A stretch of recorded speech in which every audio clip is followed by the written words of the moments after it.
गुलाम मीर क्या कह रहे हैं, जिन्होंने कहा था घुसपैठिए तक को सिलेंडर देंगे? मगर जैसे हमने लगातार कहा कि हमारी गठबंधन की सरकार ने बेहतर परफॉर्म करने की कोशिश की, लोगों को रिकॉग्नाइज करने की कोशिश की थी, खासकर महिलाओं को। उसका रिस्पांस पोलिंग में भी दिखाई दिया और वो रिस्पांस आपको इस वक्त भी तकरीबन दिख रहा है। और लेकिन जो अर्बन सीट्स की अगर बात करें, बोकारो धनबाद में आगे बढ़ते दिख रहे हैं। आप देखिए ये ट्रेंड आप देख लीजिए। जो ट्रेडिशनल अभी तक बीजेपी के गढ़ माने जाते थे, एक भावना बनी हुई थी कि अर्बन एरियाज में बीजेपी होती है, तो वो आपको आज के रिजल्ट्स में वो ट्रेंड बदलता हुआ दिख रहा है। क्योंकि उन्हें देखा कंटिन्यू बीजेपी कहां तक। म्यूनिसिपैलिटी में तो प्रधानमंत्री आता है, पंचायत में तो प्रधानमंत्री आता है, तो कुछ अचीवमेंट्स तो उनको नहीं मिले। जो वहां व्यापारी तबका है, छोटे और स्मॉल मीडियम व्यापारी है, वो सबसे ज्यादा कमर तो उनको टूटा है। जो मोदी साहब की पॉलिसीज रही, जीएसटी का रहा या तो अब जाहिर है यहां से आगे की बात होगी। हालांकि अभी भी इंतजार किया जा रहा है, कहा जा रहा है कि इसको कंसोलिडेटेड मत मानिए, अभी जो रुझान दिखाई दे रहे हैं झारखंड के हिसाब से। लेकिन आप देख रहे हैं सरगर्मियां बढ़ गई हैं। रांची में कल बैठक होने वाली है। बैठक को लेकर जाहिर है सब ये समझना चाहते हैं, प्रीटेक्स्ट तो सब जानते हैं कि सरकार में स्टेक क्लेम किसका कैसे होगा, इसको लेकर चर्चा होगी। लेकिन रंजीता, क्या खबरें मिल रही हैं आपको? क्योंकि इसको लेकर चर्चा शुरू हो गई होगी कि कांग्रेस इस जीत को और इस जीत को विद इन द कैंप अपने स्टेक को लेकर क्या क्या बातें कर रही है।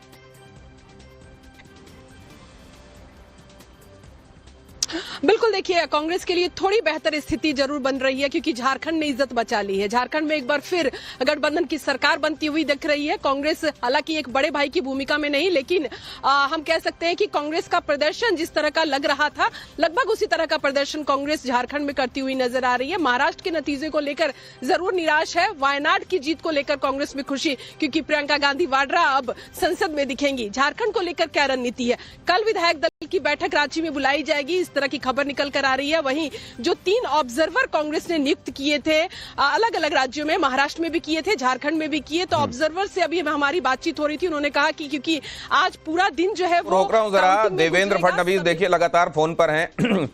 बड़ा एक स्ट्राइक रेट अभी तक के हिसाब से, अगर आप ये माने जो रुझान है, अगर वो नतीजों में बदल जाते हैं तो 86% का स्ट्राइक रेट ये दिखाई दे रहा है भारतीय जनता पार्टी का महाराष्ट्र के संदर्भ में। यहां पर 149 सीटों पर लड़ी है कुल भारतीय जनता पार्टी और 128 पर आगे चल रही है और 86% का स्ट्राइक रेट। जाहिर है देवेंद्र फडणवीस के पास खुश होने का बड़ा मौका है ये, लेकिन साथ में बहुत सारी चीजें उनको आगे के हिसाब से अब यहां से व्यवस्थित करते भी चलनी है। और यही सरगर्मी आप देख रहे हैं यहां स्क्रीन पर, आपकी स्क्रीन पर ये एकदम ताजे शॉट्स हैं, लाइव आ रहे हैं जो मैं आपको दिखा रहा हूं। और इसमें आप देख रहे हैं देवेंद्र फडणवीस लगातार फोन पर व्यस्त हैं। क्या बात हो रही होगी इसको लेकर बहुत सारे लोग कौतूहल में भी होंगे और बहुत सारे लोगों को मालूम होगा कि एक्चुअली जो बात चल रही है वो क्या हो रही है। आपको मैं इसकी तर्जुमानी करवाऊंगा, अपने रिपोर्टर से के पास जाऊंगा, अमित को खासतौर से स्टैंड।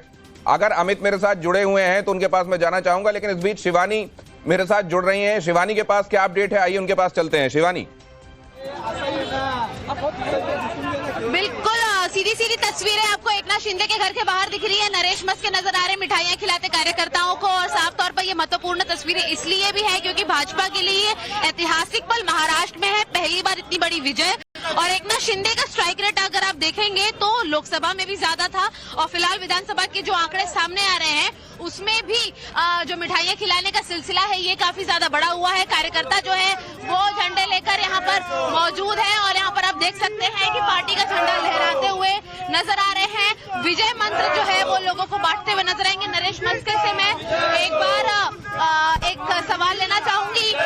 नरेश जी, मिठाइयां खिला रहे हैं आप कार्यकर्ताओं को, मिठाइयां खिला रहे हैं, ऐतिहासिक जीत है, स्ट्राइक रेट बेहद ज्यादा है। ये देखो, माननीय मुख्यमंत्री एकनाथ शिंदे साहब, उप मुख्यमंत्री देवेंद्र फडणवीस, अजीत दादा, मंत्रिमंडल के उनके सहकारी, हमारे आमदार लोग और हमारे महायुति के कार्यकर्ता पदाधिकारी, उन्होंने जो काम किया है हमारे सरकार में, जो काम किए युति के महाराष्ट्र के हर एक स्तर के लिए काम किया है, उसकी ये जीत। मुख्यमंत्री ये सवाल पूछिए जल्दी। हमारा नेता, मेरा नेता एकनाथ शिंदे साहब है, मैं पार्टी का कार्यकर्ता हूँ, मुझे लगता है मेरा नेता मुख्यमंत्री होना चाहिए। चलिए, बहुत पॉलिटिकली करेक्ट स्टेटमेंट उन्होंने दिया है। मुझे लगता है मैं अपने नेता को ही मुख्यमंत्री देखना चाहता हूं, लेकिन राजेश ठाकुर हमारे साथ जुड़ रहे हैं उधर। चलिए झारखंड भी देखते चले हम।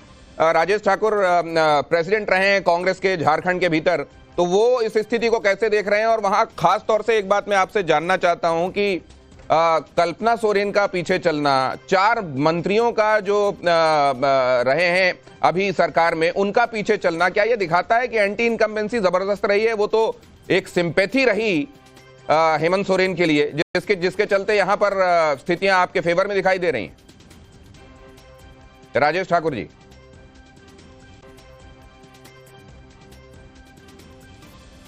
राजेश ठाकुर जी के साथ हमारा इस समय कनेक्शन नहीं है, ऐसा मुझे बताया जा रहा है, लेकिन ये बात बहुत कुछ बताती है। हर्ष, जो आप कह रहे थे कि असल में एंटी इनकम्बेंसी बहुत जबरदस्त थी, लेकिन कुछ चीजें ऐसी हैं जो फेवर में चली गई, कि यहां तो वही दिखाई दे रहा है, 4 मंत्रियों का पीछे चलना, पत्नी का पीछे चलना।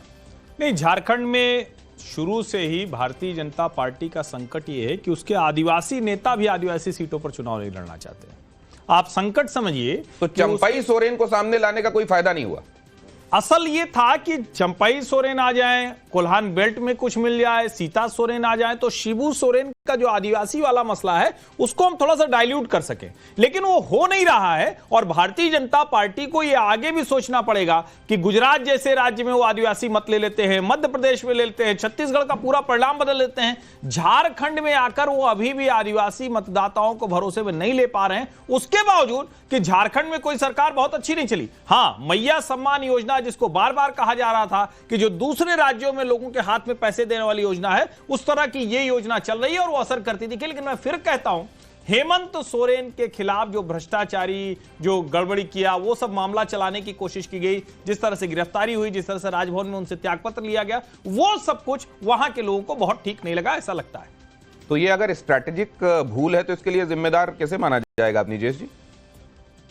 नहीं, इसका मतलब उस समय जो स्थितियां थी, आज ये भूल है। और चुनाव के समय में कितनी सहानुभूति का असर हुआ, ये एक महत्वपूर्ण बात है, क्योंकि झारखंड में जो सबसे बड़ा मुद्दा बना वो अपनी जेस जी आज्ञा दीजिए मुझे, दिनेश शर्मा जी हमारे साथ जुड़ रहे हैं, उनके साथ बात करके उनको फ्री कर देता हूं, क्योंकि आज वो बहुत व्यस्त होंगे। महाराष्ट्र को लेकर तो बहुत सारी बधाई आपको दिनेश शर्मा जी, और बहुत सारी बधाई। अगर इधर तो उधर ये सवाल भी कि आपके माफिक झारखंड क्यों नहीं जा रहा है, और उत्तर प्रदेश में चीजों को कैसा होते हुए देख रहे हैं आप? क्योंकि ये कहा जा रहा था कि ये जो उपचुनाव हैं यहाँ के, ये असल में अगर आप दोनों राज्यों के जो चुनाव हैं उनको एक तरफ रख दें तो ये पलड़ा फिर भी इन उपचुनावों का भारी है। देखिए, उपचुनाव में मैं सीधा से कहूंगा कि मोदी जी के मार्गदर्शन में योगी जी का कार्य चढ़कर बोला है।